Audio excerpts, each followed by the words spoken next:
de vous retrouver sur Gourmandise TV. Je voulais particulièrement vous remercier, vous toutes et tous qui regardez la chaîne depuis si longtemps et qui viennent de s'abonner, car en effet, Gourmandise TV vient de passer la nuit dernière la barre des 150 000 abonnés. Mille merci à toutes et à tous, et pour vous récompenser aujourd'hui, troisième émission des recettes oubliées, comme chaque vendredi soir, sur Gourmandise TV. Aujourd'hui, une recette normande, la galette normande. Cette recette, tiens, regardez, sur ce petit morceau de carton, qui est une très jolie carte postale qui date des années 50-60, et quelle ne fut pas ma surprise de découvrir cette galette normande. Voilà. Alors j'espère que je ne vais pas me mettre tous nos amis bretons qui nous regardent à dos. C'est vrai que les galettes bretonnes sont quand même meilleures. Non, ça il faut le dire, mais enfin, je vous propose quand même de noter la liste des ingrédients pour réaliser la recette du jour. Une galette croustillante avec à l'intérieur de l'andouille. Ça, on n'en manque pas ici. Des pommes, plein de petites choses et le retour de l'ingrédient mystère. Prenez de quoi noter, voici tout de suite la liste des ingrédients et surtout, bon régal!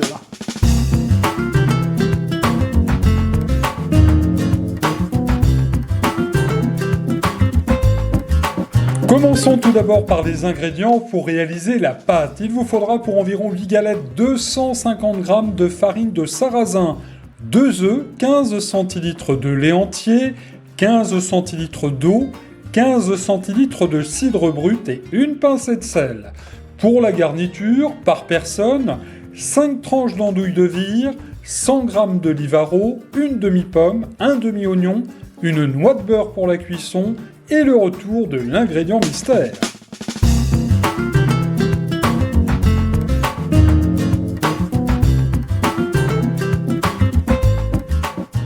Retour en cuisine et première étape de la recette, chers amis, on va s'occuper de la pâte et ensuite de la garniture. Alors, pour la pâte dans un saladier, je viens mettre la farine de sarrasin pour toute la famille. Et c'est une farine de blé noir, produite en Bretagne cette fois-ci. Vous voyez qu'on va réussir à réunir la Normandie et la Bretagne. Alors, dans cette farine, j'y mets les 2 œufs entiers. Et on va commencer à l'aide du fouet, si vous le voulez bien, à remuer légèrement. Ça va former une première pâte qui sera quand même assez épaisse. Là, ça commence à devenir compact. Alors tout de suite, je vais mettre une bonne pincée de sel. Et puis on va commencer à mettre un peu d'eau. Voilà. Et on va continuer à mélanger tout doucement de manière à ce que notre pâte devienne de plus en plus liquide. Alors, après l'eau, je vais y mettre le lait. Alors on peut le mettre tiède, on peut le mettre froid, ça n'a pas grande importance. Prenez du lait entier, parce que le lait entier sera quand même une bonne consistance. Et vous allez continuer à mélanger, voilà, tout doucement. On va détendre la pâte. Voilà, regardez, là, ça commence à être mieux, mais c'est encore assez épais. Alors maintenant, on va détendre la pâte avec nos 15 centilitres de cidre. Voilà. Ça va apporter vraiment bon goût. On pourrait même y ajouter une petite lichette de calvados, hein, pourquoi pas. Alors le cidre, en plus, va vous permettre d'avoir un très très bon parfum, et à la cuisson ça sera merveilleux. Alors cette pâte, je vous conseillerais quand même de la faire le matin pour le midi ou pour le soir, ou la veille. Hein. Alors si vous la faites la veille, vous la conservez au réfrigérateur, parce qu'il va évidemment falloir que notre pâte se repose. Je vais vous donner le temps tout à l'heure, mais enfin plus elle sera reposée, meilleure elle sera. On va encore la détendre un petit peu, voilà, encore une petite lichette de cidre. Bon là de 15, je suis passé à 20 centilitres, mais enfin, ça va apporter un bon parfum et ça sera pas mal du tout. Surtout, vous n'hésitez pas à bien battre cette pâte et vous remarquerez, voilà, qu'elle fait pas de grumeaux du tout. Hein. Là, elle me semble très bien. Alors si vous constatez qu'elle est un petit peu épaisse, évidemment, vous pouvez toujours rallonger avec un petit peu d'eau. Là, c'est pas mal du tout. Regardez, ça fait une pâte bien mousseuse, surtout bien lisse, légère et sans grumeaux. Voilà, là pour la pâte, c'est fini, c'est déjà fini, vous voyez que c'est très rapide à faire. Alors on va la couvrir et on va la laisser reposer au moins au minimum 1h30, 2 heures. Et ensuite, évidemment, on pourra la cuire, mais en attendant, on va faire la garniture. Regardez Gourmandise TV et cuisinez avec le livre de recettes. Je vous souhaite un bon régal. 110 pages, 44 recettes automne-hiver, en vente sur Amazon. Alors, tout d'abord, dans une poêle, une bonne noix de beurre avec un tout petit peu d'huile. Et vous allez faire fondre les oignons. Vous voyez, je les ai coupés grossièrement. Alors, ça peut paraître beaucoup, hein, mais d'abord, ça se garde. Et puis, vous verrez, c'est très très bon dans une galette normande. J'adore les galettes normandes. Les galettes bretonnes aussi, bien sûr. Mais franchement, là, cette recette un peu oubliée des années 50-60, et je trouve qu'elle va aller très très bien avec la chandeleur ou pour toute autre occasion, évidemment. Allez, il faut que ça fonde.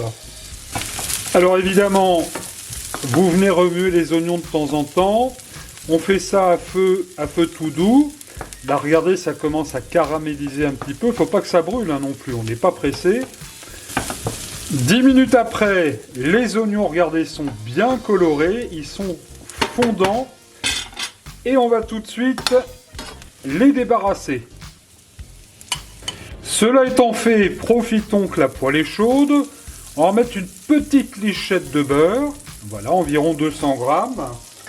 Et puis, nous allons faire revenir gentiment l'andouille de vire.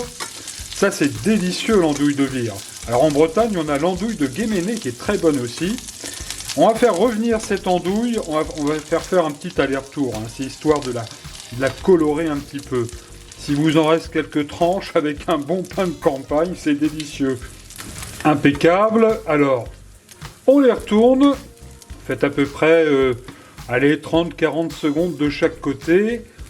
Voilà, c'est juste histoire de la réchauffer un petit peu, puis de lui donner un petit peu de couleur aussi à cette andouille. Là, c'est très bien. L'andouille commence à colorer. Je ne sais pas pourquoi, aussitôt que je parle d'andouille, la mère Mitraille me regarde avec insistance. C'est désagréable. On va débarrasser les tranches d'andouille, tiens, pour la peine. Alors, après l'andouille, on remet une toute petite noix de beurre, à peine, hein, juste 300 grammes. Et on va faire revenir... Prévoyez au moins 3 kg de beurre hein, pour faire cette recette, je vous le dis tout de suite. Et on va faire revenir la pomme que j'ai coupée, vous voyez, en petits quartiers. Je n'ai pas pris la peine de l'éplucher parce que c'est une pomme de pays, naturelle. C'est une petite Boskop. Prenez les pommes que vous avez sous la main. Et là, on va aller faire ces pommes bien caramélisées. Voilà, bien cuites. Faut pas que ça tourne en compote non plus. Hein. Alors tout ça à feu moyen. Alors bien sûr, vous n'hésitez pas à les retourner. Regardez, hein, là, il a fallu 400 minutes. Et c'est déjà cuit. Voilà nos belles petites pommes qui vont apporter du parfum dans notre galette normande. Allez, on éteint la poêle et on va les réserver. Merci de suivre Gourmandise TV, chers amis. Juste avant la cuisson de nos galettes, un petit mot du Livaro. J'adore ce fromage. Alors c'est un joli fromage au lait cru qui est fabriqué dans le Pays d'Auge, évidemment en Normandie. Regardez, il est entouré de ce qu'on appelle des petites lèches. Alors l'autre nom du Livaro, c'est le Colonel. 5 petites lèches comme un galon de Colonel. Et c'est un fromage qui est délicieux, au bon goût de noisette, à la croûte lavée. Je vous le recommande. Alors parmi les fromages, il y a le Livaro. On pourrait faire ces galettes avec un Pont-l'Évêque, ça serait génial. Évidemment, du camembert et pourquoi pas un Neuchâtel, du pays de Bray. Passons à présent à la cuisson de nos galettes. Alors je dois vous avouer que c'est pas le moment que je préfère. J'ai toujours peur de la rater. Une poêle bien chaude, un bon morceau de beurre. Et on va venir donc bien mettre notre pâte. Et vous allez voir, je vais vous proposer un pliage de la galette. Vous allez pouvoir les réaliser en une seule fois. Voilà. Au fur et à mesure, c'est-à-dire que vous ferez vos galettes. Si vous en faites que 2, ça va très bien. Si vous en faites pour plusieurs personnes, évidemment, vous ferez vos galettes avant et puis vous mettrez la garniture après. Et là, je vais vous montrer une petite astuce si vous faites simplement de la pâte pour 1 ou 2 galettes. Alors, la pâte, donc, dans la poêle bien chaude. Et on va venir comme ça la décoller gentiment. Surtout, il faut bien attendre que ça cuise, de manière à ce que la crêpe, la galette, ne se délabre pas. Voilà, c'est important. Donc poêle chaud d'une bonne minute, 1 minute 30 par face. Quelques minutes après, on va retourner notre galette. Hop là. Alors cherchez pas à faire les galettes trop épaisses non plus. Et on va en profiter tout de suite, chers amis. Regardez, nous allons mettre notre garniture. Et on va la mettre simplement sur un côté de la crêpe. Comme ça, au milieu, vous allez voir le pliage. On va faire comme si c'était une petite omelette. Alors, on va mettre bien sûr notre pont l'évêque. Enfin, notre Livaro, pardon. Quelques oignons. Ça, c'est bien gourmand, on adore ça. Voilà. Alors, le feu pas trop fort quand même, parce qu'il ne faudrait pas que ça brûle. Nous allons y mettre, bien sûr, l'andouille de vire. Voilà, la belle andouille. Sans oublier, évidemment, je cherche ma cuillère, elle est là. Quelques pommes, de ci, de là.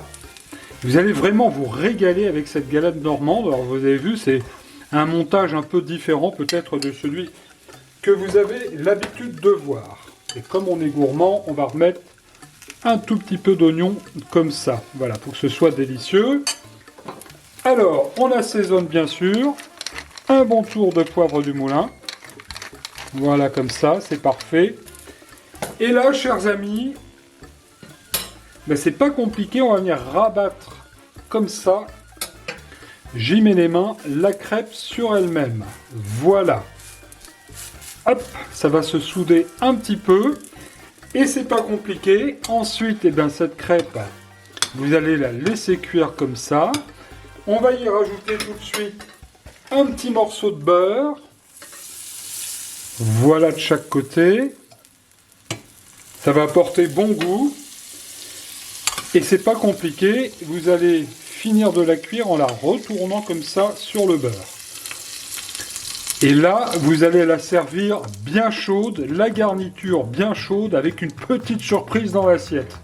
Pour les gourmands que vous êtes et que nous sommes, eh bien, j'ai posé 3 petites rondelles d'andouille de vire, des petits oignons, mais aussi, chers amis, des petits morceaux de pommes. Et on va pas se gêner, on va compléter cette gourmandise, regardez, avec un petit peu d'oignon chaud, bien confit, qu'on va déposer sur la galette, sans oublier évidemment notre andouille, et puis, ça l'andouille on ne l'oublie pas, évidemment un petit quartier de pomme, et ça n'est pas terminé, l'ingrédient mystère enfin, on va pas se gêner puisqu'on va mettre là-dessus une bonne petite cuillère de crème fraîche, et on termine par un petit peu de poivre. Vous voyez, la crème commence à fondre, et nous aussi on fond de faim, on va aller à table. Je n'aurai qu'un seul mot à dire, c'est épatant. Un deuxième, c'est gourmand. La galette normande, faites-la pour ce week-end de la Chandeleur, vous allez épater vos amis, puis vous avez vu cette petite pliure, très facile à faire, avec une bonne petite salade verte, une bolée de cidre, une tisane et au lit. En attendant, on se retrouve mercredi soir sur Gourmandise TV pour les recettes du mercredi. Merci 1000 fois pour votre fidélité.